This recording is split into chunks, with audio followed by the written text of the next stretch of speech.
Drácula, el nombre que evoca imágenes de colmillos afilados, capas oscuras y un sediento deseo de sangre. Pero, ¿quién fue el hombre detrás de la leyenda? En este video, exploraremos los orígenes de Drácula, desde la novela de Bram Stoker hasta la figura histórica que inspiró al vampiro más famoso del mundo. En 1897, el escritor irlandés Bram Stoker publicó Drácula, una novela gótica que revolucionaría el género de terror. Stoker creó un personaje complejo y fascinante, un vampiro aristocrático que se alimentaba de sangre humana y poseía poderes sobrenaturales. La novela fue un éxito inmediato, y Drácula se convirtió en un ícono cultural. Pero, ¿de dónde sacó Stoker la inspiración para su personaje? La principal fuente de inspiración para Drácula fue Vlad III, príncipe de Valaquia en el siglo XV, conocido como Vlad el Empalador. Vlad fue un líder militar implacable que luchó contra el Imperio Otomano y defendió su territorio con una brutalidad legendaria. Su apodo, el Empalador, proviene de su método de tortura favorito, empalar a sus enemigos en estacas. Aunque era un líder cruel, también era considerado un héroe por muchos rumanos. La conexión entre Vlad y Drácula radica en el nombre Drácula, que se deriva del apodo de su padre, Vlad Dracul, que significa dragón o diablo. La historia narra la lucha entre el conde Drácula, un vampiro ancestral de Transilvania, y un grupo de personas que intentan detener su propagación del mal en Inglaterra. La novela se caracteriza por su atmósfera oscura, sus elementos sobrenaturales y su exploración de temas como la sexualidad, la muerte y el bien contra el mal. Su padre, el príncipe o voivoda Vlad II de Valaquia, había ingresado en 1428 en la Orden del Dragón, Drac, en húngaro, de la mano del emperador Segismundo de Luxemburgo. Ello coincide con la leyenda sobre la crueldad y ánimo sanguinario de Vlad, recogida ya por crónicas de su época. En ella se le presentaba como un príncipe aficionado a la tortura y entusiasta de la muerte lenta, que solía cenar bebiendo la sangre de sus víctimas o mojando pan en ella. Se calcula que en sus 3 periodos de gobierno, que suman apenas 7 años, ejecutó a unas 100.000 personas, en la mayoría de las ocasiones mediante la técnica del empalamiento. Por esta razón se le conoce desde el siglo XVI como Vlad Tepes, esto es, Vlad el Empalador. Para comprender esta fama hay que situarse en el contexto de los Balcanes en las décadas centrales del siglo XV. En aquel entonces el Imperio Otomano se hallaba en plena fase de expansión por el suroeste de Europa. Grecia quedó sometida desde la década de 1360, Serbia desde 1389 y Bulgaria en 1396. Frente a los otomanos se encontraban el reino de Hungría y los principados en los que entonces se dividía la actual Rumanía, Valaquia y Moldavia, junto a Transilvania, territorio autónomo perteneciente a Hungría.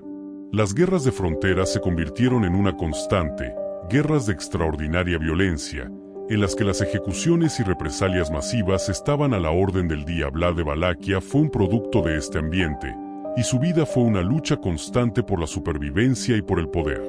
Según la mayoría de los autores, el príncipe Vlad III de Valaquia nació en Sighisoara, Transilvania, en 1431, y fue uno de los 3 hijos legítimos de Vlad II, voivoda, gobernador, de Valaquia.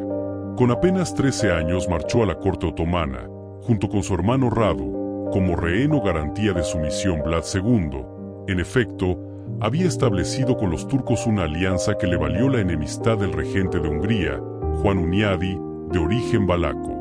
En 1447 este preparó una ofensiva contra Vlad, apoyándose en los boyardos valacos, nobles prohúngaros. El resultado fue la muerte del voivoda y de su hijo Mircea.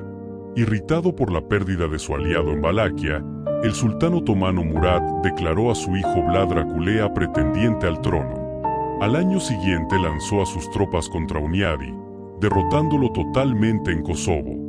Vlad aprovechó la circunstancia para apoderarse del trono de Valaquia, pero su primer periodo de gobierno duró poco, pues en el mismo año 1448 fue expulsado a instigación de Hunyadi. Vlad se refugió inicialmente en la corte del sultán otomano, con la esperanza de que lo ayudara a volver a Valaquia. Pero, defraudado en sus aspiraciones, en 1449 marchó a Moldavia, donde tenía parientes.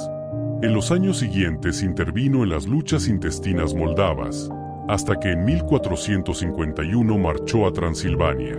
Instalado en ciudades alemanas del país, como Kronstadt, trató de reunir apoyos con vistas a recuperar el trono de Valaquia. La oportunidad le llegó tras la conquista de Constantinopla por Mehmed II en 1453. Viendo a Hungría cada vez más amenazada por los otomanos, Hunyadi se lanzó a buscar aliados para un enfrentamiento directo con los turcos.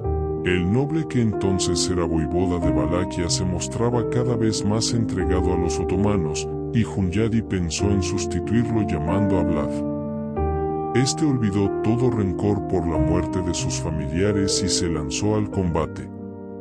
Fue así como en 1456 logró hacerse de nuevo con el gobierno de Valaquia. Inició entonces su fase de gobierno más larga, hasta 1462, aquella que le ganaría ante los contemporáneos y la historia la reputación siniestra que desde entonces lo acompaña. Esta fama se debe en primer lugar a los métodos que Vlad empleó en la guerra.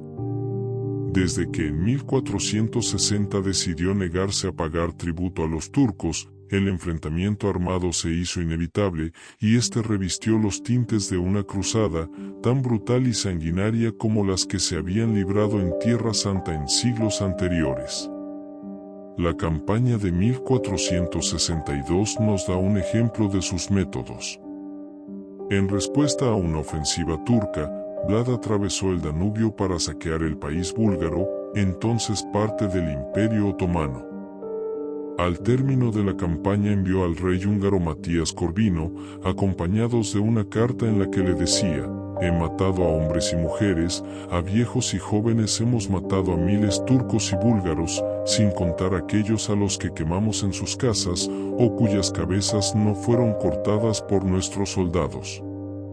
Terminemos juntos lo que juntos hemos iniciado, y aprovechemos esta situación, puesto que, si Dios Todopoderoso escucha las oraciones y los ruegos de la cristiandad, si favorece los ruegos de sus piadosos servidores, nos concederá la victoria sobre los infieles, enemigos de la cruz. Vlad, pues, se veía a sí mismo como un cruzado. La novela de Stoker es una obra de ficción, y la figura de Drácula es una creación literaria. Vlad III fue una figura histórica real, pero su conexión con Drácula es principalmente a través del nombre y algunos rasgos de personalidad. La leyenda de Drácula ha sido objeto de muchas interpretaciones y adaptaciones, lo que ha contribuido a su perdurable popularidad. A lo largo del tiempo, la leyenda de Drácula se ha enriquecido con elementos de otras leyendas de vampiros. Las adaptaciones cinematográficas, en particular, han contribuido a moldear la imagen de Drácula como un seductor aristocrático y un monstruo aterrador. Drácula sigue siendo un personaje fascinante y enigmático, que encarna tanto el horror como la atracción de lo sobrenatural.